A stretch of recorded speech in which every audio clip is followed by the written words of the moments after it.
Es por eso que hoy quiero hablar de 3 cosas. En estos días me han preguntado suscriptores y seguidores en Instagram haciéndome las mismas preguntas por las mismas preocupaciones, y eso me lleva a este momento.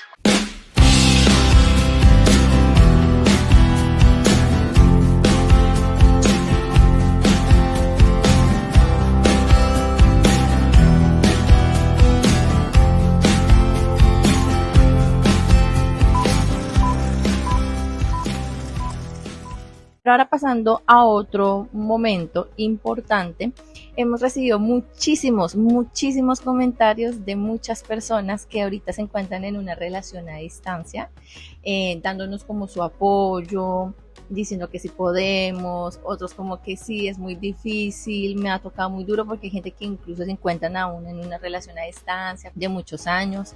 Entonces, es por eso que hoy quiero hablar de 3 cosas. En estos días me han preguntado suscriptores y seguidores en Instagram, sobre todo nos escriben un montón en Instagram porque digamos que es el canal donde nosotros respondemos más rápido. Ayer incluso recibí una llamada de una chica de Dallas, en Texas, que tenía muchas preocupaciones y preguntas también frente a su relación a distancia, sobre todo con un chico de la India. Al tener experiencia sobre el tema, pues simplemente ella me dijo que si me podía llamar, yo le dije que sí, que de una. Hablamos un buen rato y creo que quedó tranquila, pero entonces no fue la única persona o chica, incluso es colombiana, que me ha escrito haciéndome las mismas preguntas por las mismas preocupaciones, y eso me lleva a este momento. Vamos a hablar de 3 cosas. Lo primero, no sé si ustedes se han enfrentado al momento de pronto contarles a sus familias que tienen una relación a distancia, o a sus conocidos o sus amigos, y lo primero que han hecho estas personas han sido juzgarlos, criticarlos, poner en duda, como no, como que no confío tanto de esa relación, pero ¿cómo así? ¿Cómo así que una relación a distancia, si amor de lejos, felices los 4? Eso no sirve, eso yo no sé qué, o sea, todas las críticas hacia tu relación. Si eres una de las personas que ha pasado por eso, te quiero decir que no estás solo y no estás sola en esta situación, porque somos muchos, aunque bueno, en mi caso no he recibido, pero puede ser por unas cosas que les voy a contar en un momento. Pero hay muchas personas que han pasado por esa situación de muchas críticas por su relación. Yo lo que les recomiendo y les sugiero a cada una y a cada uno, y es que finalmente la relación es de 2, no de 3, ni de 4, ni de 80, ni de 90, ni de nadie. Finalmente ustedes saben el proceso que están llevando. Y así como la ropa sucia se lava en casa, nadie sabe realmente cómo ha sido tu relación, quién es la persona, cómo es la persona con la que estás iniciando esa relación a distancia. Y habrá muchas críticas a lo largo y ancho, así estén juntos. Si nomás critican o juzgan a la gente que se casan de la misma nacionalidad y lo siguen criticando y demás, ¿por qué no? Pues es normal que pase eso. Bueno, no lo deberíamos normalizar, pero es algo como que uno espera que realmente la gente al principio como que dude mucho de tu decisión, pero aquí es donde yo no he pasado por esa situación, quizás porque yo no le he dado como ese espacio de que la gente opine sobre mi relación. O sea, es mi vida personal, es mi vida amorosa, y simplemente ya estoy muy grandecita, aunque no es que yo sepa todo de la vida, pero sé discernir. Sí, obviamente yo creo que como muchas mujeres hemos pasado por experiencias amorosas en las que no nos ha ido bien, y eso nos ha dejado a nosotros experiencias, valga la redundancia. Entonces creo que bajo esos criterios y esos estándares que uno ya empieza a crear de cómo quieres que sea tu futuro esposo, esposa, novio, pareja, lo que sea, con base en eso tú empiezas a mirar si la persona con la que estás conociendo pues es o no es. Eso es lo primero. Lo segundo, por la cual yo no he recibido comentarios malos de mi relación, quizás es porque yo tengo un carácter un poco fuerte. Sí, yo soy súper amable y todo lo que ustedes puedan ver, pero en temas ya muy personales soy como así, así toda seria. Y lo tercero, digamos en temas de familia, mi mamá y mi papá me apoyaron, ¿sí? Ellos confían plenamente en mi decisión, saben quién soy yo, entonces también depende mucho de la relación que tú tengas con tus padres. Si es buena, pues normalmente ellos van a tender a confiar en ti. Ahora, si es buena pero no confían tanto en ti, entonces es un tema que ellos tienen que empezar a trabajar y es empezar a confiar en las decisiones de sus hijos. Finalmente, también es entendible que ellos quieren lo mejor para nosotros, entonces ya ahí ya, pues uno también como que les da su tiempo para que vayan entendiendo la situación.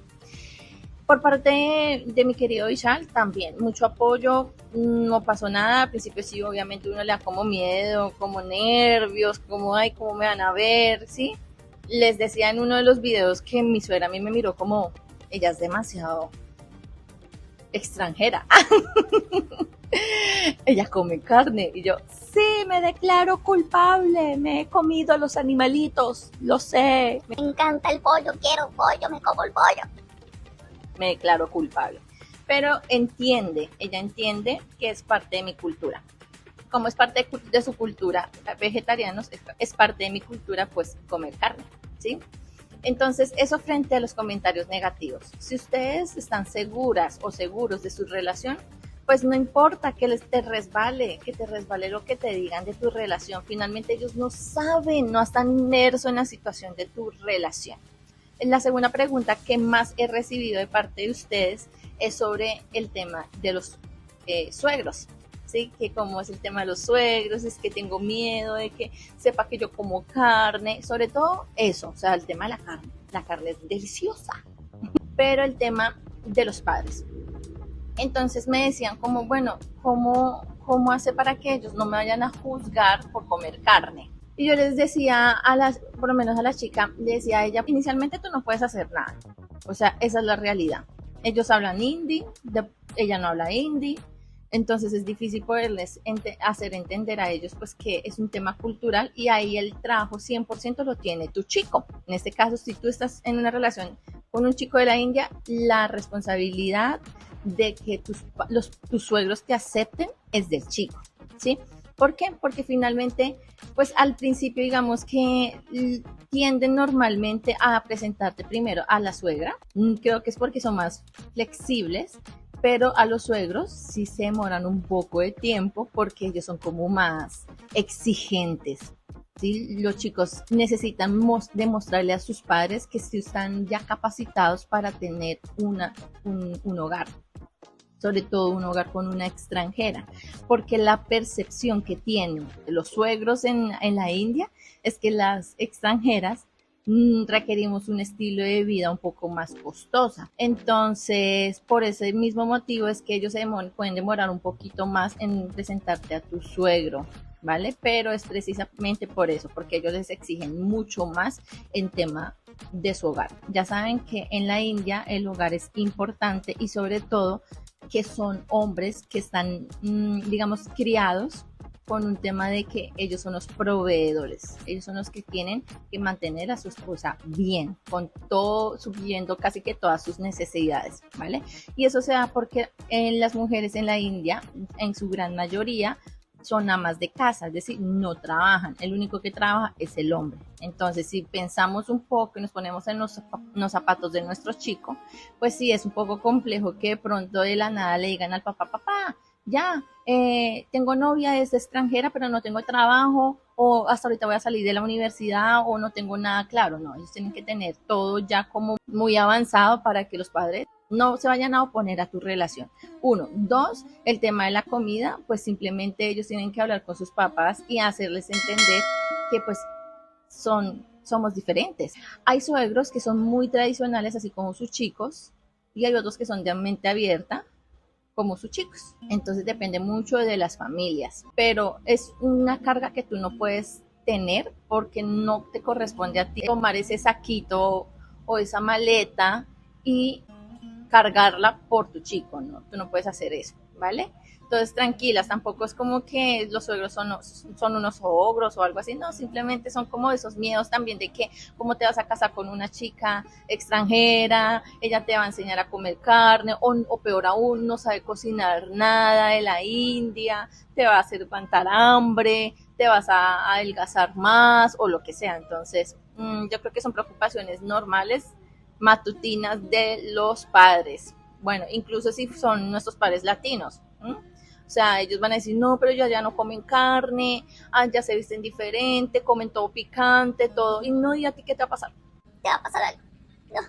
¿Te van a vender los órganos? ¿Algo pasa así? Es natural. Y lo tercero, que también me han preguntado mucho, es el tema de la religión. Hay gente, bueno, ustedes saben que la mayoría de los indios son hindús, o sea, practican la religión hinduista. Y hay mujeres que son cristianas. Voy a hablar de este tema muy transparentemente, sin ofender a nadie, sin que nadie se sienta aludido o se tome esto a personal. Creo que estamos en un mundo donde hay algo que se llama la libre expresión de la personalidad y somos libres de exponer nuestras ideas de forma respetuosa. Y de forma respetuosa les voy a exponer esto que sucedió.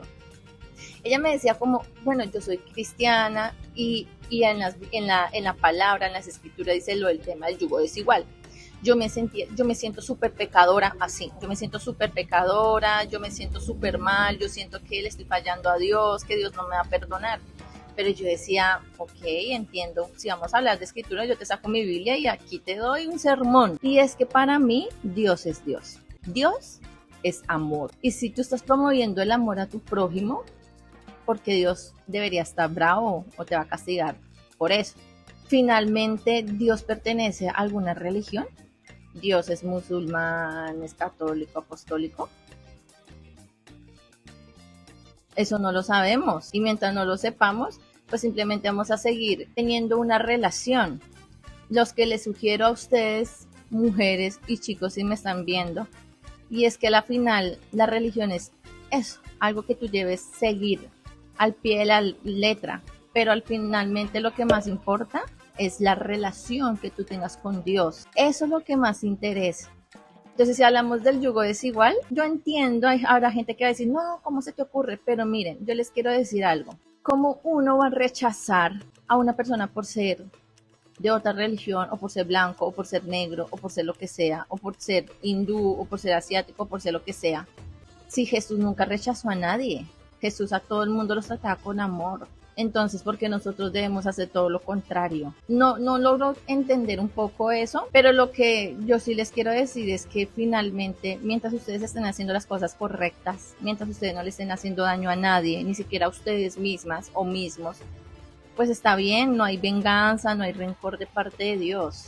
Entonces, si volvemos al tema del yugo desigual, para mí hay dos connotaciones en esta cita bíblica. Y la primera es que no puedes estar con otra persona que sea de otra religión. Esa es una de las ideas. La otra, que no puedes estar con una persona con la que no cree en nada. O sea, como un creyente va a estar con un no creyente, incluso lo podemos ver allí, ¿cierto? Y la última, que es la que más, digamos, puede adaptarse un poco más a lo que mi mente abierta tiene, y es, si yo quiero ir al sur y mi futuro esposo quiere ir al norte, ¿cómo nos vamos a poner de acuerdo? Si yo quiero progresar y mi futuro esposo o esposa quiere estar estancada, ¿cómo me voy a poner de acuerdo? Si yo no quiero hijos, ejemplo, es un ejemplo, yo sí quiero hijos, pero si yo no quiero hijos, pero mi querido no quiere hijos, si quiere hijos, ¿cómo nos vamos a poner de acuerdo? Para mí eso es un yugo desigual. Son cosas que son tan trascendentales en la vida y que se deben hablar antes de casarte o incluso antes de tener una relación como un noviazgo, ¿sí? Ahora, tampoco digo que no van a haber diferencias. Ejemplo, a mí me encanta la carne, pero a mi querido no le gusta la carne. A él le encantan los vegetales y a mí no me gustan los vegetales. Pues simplemente yo me cocino mi carne y él se cocinará, o yo le cocino a él sus vegetales, y ahí ya hay un acuerdo. Ya ahí nos pusimos de acuerdo, son cosas chiquitas. Que a mí me gusta el clima frío, me encanta, pero a él le gusta el clima caliente. Entonces, esas son cosas tan pequeñas que uno dice, bueno, entonces vámonos a un clima templado, donde no está caliente ni tampoco tan frío, y ahí nos ponemos de acuerdo. Entonces, lo que yo les sugiero es que miren, de todas las cosas que ustedes tienen en su vida, para ustedes, ¿cuáles son los no negociables? Esas cosas que ustedes dicen, yo no voy a cambiar eso por ti ni por nadie, sino que yo soy como soy. Y los charlas, lo hablas con tu querido o tu querida, porque ahí ya habría un yugo desigual, que no tiene los mismos proyectos, ahí ya puede haber un gran problema. ¿listo? Pero el resto yo creo que no es un tema de rechazar, no estoy de acuerdo en rechazar a nadie, o sea, ¿quiénes somos nosotros para rechazar a las personas? Y un cuarto punto, que no lo mencioné, que ahorita me acabo de acordar, y es que no nos dejemos deslumbrar por una nacionalidad. Es decir, si tu chica crees que al estar con un chico de la India, el chico de la India es perfecto, te quiero decir que está cerrada o errado. ¿Por qué? Porque yo soy colombiana, hay gente que es española, hay gente que es de Perú, México. Esos son etiquetas que nos ha puesto la sociedad para distinguirnos de una sociedad a otra, pero a la final todos somos seres humanos. Y si nos dejamos deslumbrar por esas etiquetas que la gente nos pone o les ponen a sus queridos, pues lo que va a pasar es que de pronto salgas decepcionada, ¿listo? Si vas a estar con una persona, que sea por su calidad humana, porque no se aporta algo muy lindo a tu vida y no porque es extranjero, porque es blanco, porque es amarillo, porque es azul, no, sino porque aporta algo a tu vida. Porque finalmente eso que a ti te gusta al principio, en algún momento como que se acaba, o sea, me refiero como que, sí, me encantó, no sé, su color moreno, y siempre me va a encantar su color de piel moreno, y ya, pero ya dejan de estar, o sea, no deja de ser importante, pero ya no tiene la misma, como ese chispita que uno tiene al principio de una relación, y eso es sobre el tema del enamoramiento. Cuando nosotros empezamos la primera fase, que es el enamoramiento, lo que sucede es que nuestros neurotransmisores empiezan a activar un montón y literalmente parecemos locos. ¿Por qué? Porque nuestro cerebro está empezando a segregar un montón de cosas y vemos a la gente como si fueran angelitos caídos del cielo. Pero ya después de que los niveles de serotonina, dopamina, la adrenalina y todos esos neurotransmisores empiezan a disminuir, tú ya empiezas a tener más razón sobre por qué estoy con esa persona. O sea, como que ya tus emociones se quedan así, estables, ¿sí? Como, ok, ¿qué me pasó? Porque ahora siento que no lo amo. ¿Qué pasó? Es precisamente porque el enamoramiento ha pasado. Entonces, esas 4 cosas quería comentarles. 1, no se dejen deslumbrar. 2, el tema de la religión no debe impedir tu relación. Ahora, si el chico o la chica son muy arraigados a su religión y que no sé qué, entonces, pues estúdialo, porque eso puede perjudicarte en un futuro. 3, los suegros, el trabajo de los suegros para que te acepten no está en tus manos, está en manos del chico con el que estás saliendo. Y 4, no somos quien para juzgar a las personas por su religión. Dios es amor y aprueba el amor, así que ámense en tanto que pueda. Este mundo necesita más amor, está lleno de odio, está lleno de egoísmo, está lleno de venganza, de muerte. Entonces amémonos, para el amor no hay barreras. Y eso es lo que quiero dejarles hoy. Así que bueno, no olviden suscribirse a nuestro canal de YouTube como Somos India Colombia. Aquí les voy a dejar con una pequeña imagen de donde me encuentro. Namaste.